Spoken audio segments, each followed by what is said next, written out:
또 별도의 의원님들과의 소그룹 모임을 통해서 그동안 취합된 당내 의견을 정리해서 의원님들한테 발표하는 형태로 진행이 됐고요.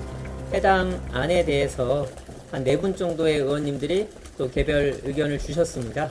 이런 내용들을 전체적으로 다 취합을 해서 금주 중으로는 당내 의견을 정부에 전달할 예정입니다. 그러면 정부에서는 수정안을 준비해서 짧게 입법 예고를 다시 한 다음에 정부에 송부할 법안을 제출할 예정이고요. 법안이 제출되면 소관 상임위에서 다시 한번 검토하는 절차가 진행될 예정입니다. 오늘 한정희 의장은 그동안 당내에서 논의됐던 여러 가지 법 개정 의견에 대해서 한 10가지 정도로 정리해서 당이 어떻게 입장을 정리했는지 전달할 건지 말씀을 드렸고요. 오늘 추가적으로 의견 주신 분들의 의견까지 반영은 해야 됩니다만 대략적인 방향은 정해졌다, 이렇게 말씀을 드리겠습니다. 네, 이 정도로 설명드리고 질문 받겠습니다. 구체적인 내용에 대해서 궁금하신 거죠? 얼마나 상세하게 말씀드릴까요? 네. 일어나 네. 사건, 보안수 사건 논의인 것 같아요. 네, 제일 중요한 게 이제 보안 수사권인데, 수사 구조는 일원화를 해서 수사관으로 명칭을 통일하되 실제로 담당하는 업무에 따라서 법률 수사관이라든지 이런 식의 세부적인 직책을 마련하는 것은 정부가 고민하도록 그렇게 의견을 모았습니다. 중수청 수사 범위도 조정이 있었을까요? 네, 수사 범위는 법안 초안이 9개죠. 근데 그 부분에 대해서는 대형 참사, 그리고 공무원, 선거범죄, 이 3가지 범죄에 대해서는 제외하는 게 낫겠다라고 의견을 모았고요. 대신에 기존의 사이버 범죄에 대해서는 수사 범위가 너무 넓기 때문에 사이버 범죄 가운데 국가 기반 시설 공격 및 첨단 기술 범죄로 한정해서 중수청이 수사를 하도록 의견을 전달할 예정입니다. 근데 왜 보안 수사권이 아니라 보안 수사 요구권으로 좀 정하시는지? 네, 그 부분에 대해서는 당내 그동안 여러분들이 보안 수사의 필요성과 또 보안 수사권이 없이도 실제로 미진한 부분을 해결할 수 있다, 경론이 있었습니다. 아시는 바와 같이.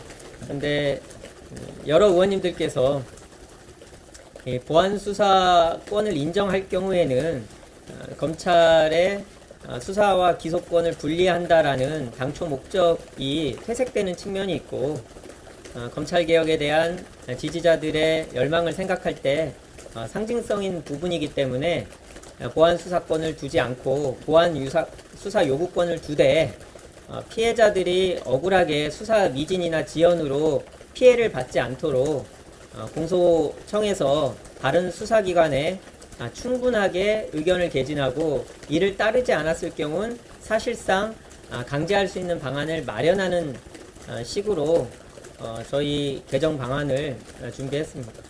예외적인 보안 수사권도 인정 안 한다는 거죠? 네, 그 부분에 대해서는 법사위를 포함해서 여러분들의 생각은 보안 수사가 필요한 영역이 있다라는 주장도 나름 일리가 있는데, 일단은 보안 수사 요구권을 통해서 그런 문제를 해결하도록 노력하고, 만약에 어려움이 있다면 시행 과정에서 다시 보완하는 방안을 택하더라도 일단은 보안 수사권 없이 보안 수사 요구권으로 당의 입장을 정했으면 좋겠다라는 게 그동안의 많은 분들의 의견이었습니다. 네. 요구권이 발동하는 그런 기준이 네, 그런 부분은 아시는 바와 같이 형사소송법 개정안입니다. 그래서 이 부분은 이번에 한꺼번에 논의하지 않고 추후 원래 정부가 계획했던 대로 조직 설치법 두 법안을 먼저 처리하고, 추후에 정부가 형사정책 방향과 구체적인 형사소송법을 개정하면서 세부적인 내용을 이제 준비할 수 있도록 당에서는 큰 방향의 의견만 전달하기로 했습니다. 네, 더 없으시면 마지막. 네. 당이 이런 결정 내리기까지 청와대하고는 좀 어느 정도로 교감을 하셨는지? 네. 지금까지 저희가 대통령실하고 세부적인 사안에 대해서 의견을 나누진 않았고요. 개별 의원님들이 뭐 대통령님의 뜻이나 언론에 나온 대통령님의 발언에 대해서는 존중해야 된다라는 의견도 있으셨는데 저희가 이 법안에 대한 수정 의견은 오롯이 당의 의견을 전달하는 게 중요하다고 생각해서요. 지금까지는 세부적인 당정 협의를 하거나 대통령실하고 법안 내용을 공식적으로 논의한 바는 없습니다. 진짜 마지막으로 하겠습니다. 네. 상도 의견 발표해 주셨다고 하는데 거기에 법사위원들도 포함되어 있는지 알고 이법 예고기간 끝나면 바로 상임위가 통과시킬 거라고 하셨습니다. 법사위원이 포함됐냐라는 거는 특정 의원님이 아주 좁혀질 수 있을 것 같은데, 아니 법사위원님들의 그 의견들은 최근에 별도로 회의를 통해서 좀 모아진 게 있는 것 같아요. 그래서 법사위원님 중에 한 분이 개인적인 의견이 아니라 법사위원님들의 의견에 대해서 전달을 해주셨고요. 뭐 보안수사권 같은 경우에도 실제로 법사위 내에서도 조금 다른 의견들이 있었는데 어떻게 조율했는지 이런 부분도 말씀을 주셨고요. 저희가 오늘 또는 내일 당의 입장을 정해서 정부에 보내면 정부가 다시 판단을 해야 됩니다. 저희의 의견을 얼마나 수용할지는 저희가 뭐 아직 예측할 수 없는 상황인데요. 오늘 의원총회에 정부 측에서도 실무자들이 와 있었기 때문에 당의 의견을 신속하게 이해하고 이를 반영할 수 있는지 여부에 대해서 검토를 시작할 것이라고 봅니다.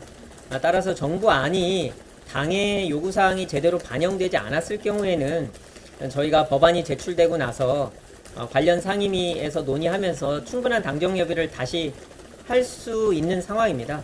그래서 저희가 의견을 냈다고 정부가 100% 받아들일 수 없는 부분일 그런 사정도 있을 거고요. 그리고 또 정부가 수정안을 냈다고 해서 저희가 그거를 무조건 또 수용할 수는 없는 부분이라 오늘 저희가 의견을 냈지만 최종안은 아니다. 최종안은 국회에서 처리하는 부분이기 때문에 소관 상임위와 또 그때 전체 본회의에서 논의를 할 수밖에 없는 상황이다. 네, 그렇게 당은 이 입법 프로세스를 이해하고 있습니다. 그 부분에 대해서는 당의 공감대가 있습니다. 네, 하지만 저희가 여당이기 때문에 최대한 정부가 수정안을 제출할 경우에는 입법을 신속하게 해서 정부가 원하는 대로 2월 중에 늦어도 3월 초까지는 법안을 통과시켜야지만 10월 2일 날 정상적으로 공소청과 중수청이 출범할 수 있다라는 저희가 데드라인을 갖고 있어서 정부 안이 오게 되면 국회 논의 과정은 그리 길지 않을 거다라고 예측하고 있습니다. 네, 이상으로 저는 마치고 나머지 부분은 원내대변인께서 더 설명드리겠습니다. 가셨나요? 다른 부분 없으시죠? 다 그러면 전임 원내대변인으로서 네, 말씀하시죠. 그러면 네 분께서 오늘 의견을 주신 거는 대략적으로 어떤 것에 대한 의견을 주셨길래 그것을 반영을 해서 네, 아니 그런데 뭐 수사 범위에 대해서 뭐 더 줄여야 된다, 아니다, 뭐 현재도 괜찮다 이런 양론이 있었고요. 또 보안 수사권에 대해서 또 실제로 보안 수사권이 꼭 필요하다기보다는 경찰의 수사 미진 또는 피해자 보호가 충실하지 않을 경우에 어떻게 해결 방안을 찾아야 되는지를 고민해야 된다 이런 의견들이 있어서 이런 부분들은 추후 형사소송법 개정 과정에서 논의할 수 있을 거고요. 수사 범위에 대해서는 뭐 찬반 양론이 있었습니다만 뭐 이견이 크지 않아서 그 부분에 대해서는 당내에서 오늘 내일 중으로 최종적으로 안을 정리하는데 큰 무리는 없을 것 같습니다. 네. 이거 검찰개혁은 끝나고 다른 이슈에? 검증이 다 간다는 건데 네, 하시죠. 일원화하신다고 하셔서 네. 그러면 기존에 그 법률가 자격이 필요했던 뭐 법률상 아니면 자격 문제는 다 없어지는 건지 네, 그렇죠. 수사 구조를 이원화했을 경우에는 소위 검사 출신 또는 법조인 출신 수사관과 그렇지 않은 수사관으로 이원화되어 있는 건데 일원화됐다라는 것은 그런 자격 제한이 없어진다라는 얘기고요. 한 가지 이제 부연해서 더 설명드리면 중수청장의 자격에 대해서도 기존에는 실질적으로 수사사법관만 이제 할 수 있도록 되어 있었는데 그런 제한을 없앴습니다. 15년 이상의 수사 경력을 갖거나 또는 법조 경력이 15년 이상인 사람이 중수청장의 자격을 갖도록 했습니다. 따라서 법조인이 아니더라도 수사 실무에 15년 이상 종사한 적이 있던 경찰이나 검찰 수사관도 중수청장이 될 수 있도록 당의 입장을 정해서 전달할 예정입니다. 중수청장이 검찰총장 명칭 문제는 해결하신 거예요? 그 부분에 대해서도 네, 저희가 공소청을 만드는 거기 때문에 공소청장이라는 이름을 쓰는 게 원칙이다라는 입장을 정했고요. 다만 헌법상 검찰총장이라는 이름을 사용하도록 돼 있기 때문에 그 부분은 중수청장이 검찰총장을 겸한다라는 규정을 통해서 실질적으로는 중수청장으로 호칭할 수 있도록 공소청장으로 호칭할 수 있도록 수정 의견을 준비해서 전달할 예정입니다. 네, 이 정도로 마치도록 하겠습니다.